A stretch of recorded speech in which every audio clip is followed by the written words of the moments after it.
शेर और खरगोश की कहानी। एक जंगल में भारसुक नामक बलशाली शेर रहा करता था।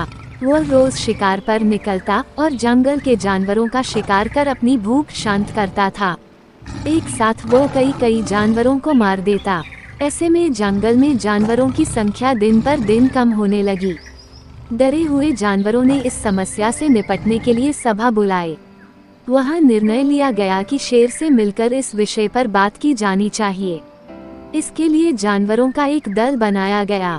अगले दिन वह दल शेर से मिलने पहुंचा। शेर ने जब इतने सारे जानवरों को अपनी गुफा की ओर आते देखा तो आश्चर्य में पड़ गया। वह गुफा से बाहर आया और गरज कर जानवरों के दल से वहां आने का कारण पूछा। दल का मुखिया डरते डरते बोला, वनराज, आप तो वन के राजा हैं। हम सभी आपकी प्रजा है। आज आपकी प्रजा आपसे एक विनती करने आई है। कैसी विनती?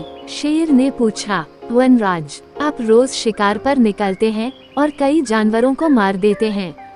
आप उन सभी मरे हुए जानवरों का भक्षण भी नहीं कर पाते। हम सबका विचार था कि आपकी भूख मिटाने यदि रोज एक जानवर आपके पास भेज दिया जाए तो आपको भी आराम रहेगा और हम भी भयमुक्त रहेंगे। शेर को बिना मेहनत शिकार प्राप्त हो रहा था, इसलिए उसने यह निवेदन स्वीकार कर लिया, किंतु साथ ही चेतावनी भी दी कि जिस दिन उसके पास जानवर नहीं पहुंचेगा उस दिन वह सबको मार डालेगा। उस दिन के बाद से प्रतिदिन एक जानवर का चुनाव कर उसे शेर के पास भेजा जाने लगा। अब शेर दिन भर गुफा में पड़ा आराम करता रहता। परिणाम स्वरूप अन्य जानवर जंगल में सुकून से जीवन जीने लगे। एक दिन शेर का भोजन बनने की एक खरगोश की बारी आई। खरगोश शेर की गुफा की ओर चल तो पड़ा, किंतु मृत्यु निकट होने के कारण वह अत्यंत भयभीत था। वह धीरे धीरे कदम बढ़ाता हुआ चला जा रहा था, साथ ही किसी तरह अपने प्राण बचाने का उपाय भी सोचता जा रहा था। चलते चलते रास्ते में एक कुआं पड़ा। कुएं के पास जाकर जब खरगोश ने उसमें झांका तो उसे अपनी परछाई दिखाई पड़ी। उसी क्षण खरगोश को अपनी जान बचाने का एक उपाय सूझ गया। उपाय सूझते ही खरगोश में एक नई जोश का संचार हो गया।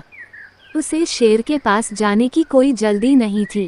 कुछ देर कुएं के पास आराम करने के बाद वह शेर के पास पहुंचा। इधर भूखा शेर अपने भोजन के आने में हो रही देरी से क्रोध में लाल पीला हुआ जा रहा था। जैसे ही उसने एक पिद्दी से खरगोश को देखा, उसका क्रोध और बढ़ गया। वह गरज कर खरगोश से बोला, पिद्दी खरगोश, मैं कब से प्रतीक्षा कर रहा हूँ और तू अब आया है। अब मेरी भूख बढ़ चुकी है। तुझ अकेले से मेरा क्या होगा? तुझ पिद्दी को किस बेवकूफ ने मेरे पास भेजा है तुझे? तेरे बाद अब मैं उसे भी मार कर खा जाऊंगा। खरगोश हाथ जोड़कर गिड़गिड़ाया, वनराज, देरी के लिए मुझे क्षमा करें। विश्वास करिए, इसमें न मेरा दोष है न ही मुझे भेजने वाले का।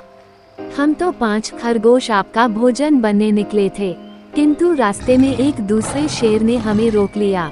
जब हमने उसे बताया कि हम अपने राजा का भोजन बनने जा रहे हैं, तो वह 4 खरगोशों को मारकर खा गया और मुझे आपके पास यह संदेश देने भेजा कि अब से वह जंगल का राजा है। ऐसा कहा उसने। शेर गुस्से में दहाड़ा, जी वनराज, उसने आपको लड़ाई के लिए ललकारा है। उसने कहा है कि वह आपको मारकर इस जंगल में एकछत्र राज करेगा। ये सुनते ही शेर गरजता हुआ बोला, मुझे अभी इसी समय उसके पास ले चल। मैं उसे बताता हूँ कि इस जंगल का राजा कौन है। आज तो उसकी खैर नहीं। खरगोश तुरंत तैयार हो गया और शेर को लेकर कुएं के पास आ गया। कुएं को दिखाते हुए वह बोला, वनराज, ये उस शेर का दुर्ग है। वह इसी दुर्ग में रहता है। आप दुर्ग के द्वार से उसे ललकारिए। शेर ने कुएं में झांक कर देखा तो उसे अपनी परछाई नजर आई। परछाई देखकर उसने सोचा कि अवश्य ही वह दूसरा शेर है और जोर से दहाड़ते हुए उसे ललकारने लगा। कुएं की दीवारों से टकराकर आती हुई अपनी ही दहाड़ की आवाज सुनकर और अपनी परछाई देखकर उसे लगा कि दूसरा शेर भी दहाड़ते हुए उसे ललकार रहा है।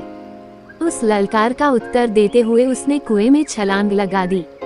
कुएं की दीवारों से टकराता हुआ वह पानी में गिरा और डूबकर मर गया। शेर के मरने के बाद खरगोश खुशी खुशी वापस लौटा और जंगल के अन्य जानवरों को खुशखबरी सुनाई।